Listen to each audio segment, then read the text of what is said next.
ಅಪಾಯ ಸಂದರ್ಭದಲ್ಲಂತೂ ನಮ್ಗೆ ಮನವರಿಕೆ ಆಗ್ಯದ, ಹೌದಪ್ಪ ವಿಶ್ವ ನಮ್ಮಿಂದ ದೂರ ಸರಿತು, ನಮ್ಮ ಬೆನ್ನಿಗೆ ಯಾರು ನಿಲ್ಲಿಲ್ಲ ಆ ಸಂದರ್ಭದಲ್ಲಿ ಅಂತೇಳಿ. ಹೊರಳಿ ನಮ್ಮ ಏನಪ್ಪ ಮರಳಿ ನಮ್ಮಮ್ಮ ಈ ಒಂದು ಟ್ರಂಪ್ ಸಾಹೇಬರು ಟೀಕೆ ಮಾಡೋದು, ನನ್ನಿಂದ ಯುದ್ಧ ನಿಂತು, ನನ್ನಿಂದ ಶಾಂತಿ ಬಂತು ಅಂತ ಹೇಳೋದನ್ನು ನಾವು ಕೇಳಿದ್ವಿ ವಿನಃ ನಿಜವಾಗಿಯೂ ಅದು ಕಳಕಳಿಯಿಂದ ಯಾವ ಮಾತುಗಳು ಬರಲಿಲ್ಲ ಆ ಸಂದರ್ಭದಲ್ಲಿ. ಅಷ್ಟೇ ಮುಖ್ಯ ಅದು. ಯಾಕೆ ಇದು ಕಾರಣ ಏನಂದ್ರೆ ಈ ನಾವು ನಮ್ಮಲ್ಲಿ ಅಲ್ಪಸಂಖ್ಯಾತರ ಮೇಲೆ ನಡೆಸುತ್ತಿರುವಂಥ ದಾಳಿಗಳಿಂದಾಗಿ ಅನ್ನೋದು ಈಗಾಗಲೇ ಪ್ರಚಲಿತದಂಥ ವಿಷಯ ಆಗಿದೆ ಅಂತ. ಯಾಕಂದ್ರೆ ವಿದೇಶಿ ಮೀಡಿಯಾದಲ್ಲಿ ಈ ಒಂದು ವಿಷಯಗಳು ಹೆಚ್ಚು ಚರ್ಚೆ ಆಗ್ತಾ ಇರೋದನ್ನು ನಾವು ಇತ್ತೀಚೆಗೆ ಭಾಳಷ್ಟು ಗಮನಿಸ್ತಾ ಇದ್ದೀವಿ. ಅದು ನೋಡ್ರಿ, ಅಮೇರಿಕಾದ ಟ್ರಂಪ್ ಇದ್ದಂಥವರು ಭಾರತದ ನಮ್ಮ ದೀಪಾವಳಿ ಸಂದರ್ಭದಲ್ಲೇ ಅಲ್ಲಿ ದೀಪಾವಳಿನ ಆಚರಿಸಿದ್ರು, ದೀಪಾವಳಿಗೆ ದೀಪ ಹಚ್ಚಿ ತೋರಿಸಿದ್ರು, ನಾವು ನಿಮ್ಮ ಪರ ಇದ್ದೀವಿ ಅಂತೇಳಿ. ಈಗ ಅನೇಕ ರಾಷ್ಟ್ರಗಳ ಮುಖ್ಯಸ್ಥರು ತಮ್ಮ ಪ್ರೀತಿಯನ್ನು ಭಾರತನ ತೋರಿಸಿದಂಥವ್ರು ಇದ್ದಾರೆ.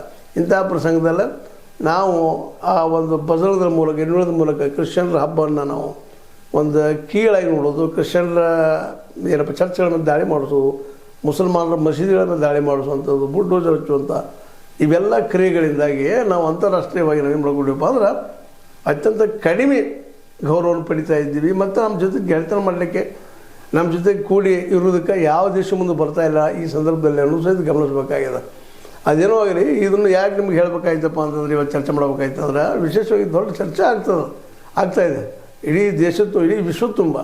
ಅದಕ್ಕೆ ಭಾರತ ಇದ್ದಂಥದ್ದು ನಾವು ಎಷ್ಟೋ ನಮ್ಮ ಧರ್ಮದ ಬಗ್ಗೆ ಪ್ರೀತಿ ಇದ್ದರೂ ಸಹಿತ ಅದೇ ಕಾರಣಕ್ಕೆ ಇನ್ನೊಬ್ಬರ ಧರ್ಮವನ್ನು ಸಹಿತ ನಾವು ಅಷ್ಟೇ ಗೌರವಿಸಬೇಕು ಅನ್ನುವಂಥ ಮಾತನ್ನು ಮೇಲೆ ಹೇಳೋದನ್ನು ನೆಹರು ಅವರು ಹೇಳಿರ್ಬೋದು, ಗಾಂಧಿ ಅವರು ಹೇಳಿರ್ಬೋದು, ಹೇಳಿದ ಮಾತುಗಳನ್ನ ನಾವು ಮರಿತಾ ಇದ್ದೀವಿ. ಅದು ಮರಿತ ಪರಿಣಾಮ ಇವತ್ತು ಹಿಂಗಾಗಿರ್ತದೆ ರೀ.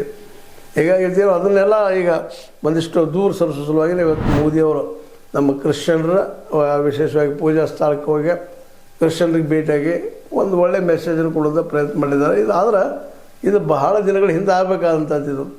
ಇದು ಲೇಟ್ ಆಗ್ಯದ, ಆಯಿತು ದೇರಾಯಿ ಮಗಲ್ ದುರಸ್ತಾಯಿ ಅಂತ ತಡಮಳೆ ಬಂತು. ಆದರೆ ಏನಾಯ್ತು, ಒಳ್ಳೇದ ಬಂತು ಅಂದಾಗ ನಾವು ತಿಳ್ಕೊಬೇಕಾಗ್ಯದ. ಅದೇನೋ ಆಗಲಿ, ಈಗ ನಡೆದಂಥ ಘಟನೆಯಿಂದಾಗಿ ಸಹಜವಾಗಿನ ಏನಪ್ಪ ಅಂತಂದ್ರೆ ಭಾರತದ ಬಗ್ಗೆ ಅಪನಂಬಿಕೆ ಮೂಡೋದ್ರಲ್ಲಿ ಎರಡು ಮಾತಿಲ್ಲ.